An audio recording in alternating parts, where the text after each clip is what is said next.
Hi mga best! For today's video, magluluto tayo ng puto banana cheese with choco chips. So yun na nga mga best, bumili ako sa palengke ng overripe na saging. Laktan nga pala yung ginamit ko dyan.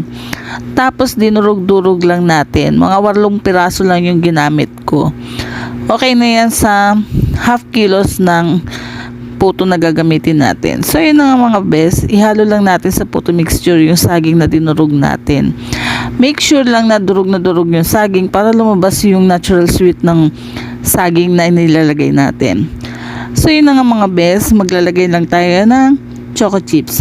Konti lang yung nilagay ko, bumili lang ako ng 1/4 pero hindi ko naman nilagay lahat. Tapos maglalagay pa tayo niya ng topping sa puto. So yun na nga mga best, naglagay lang ako ng cheese sa ibabaw at konting choco chips.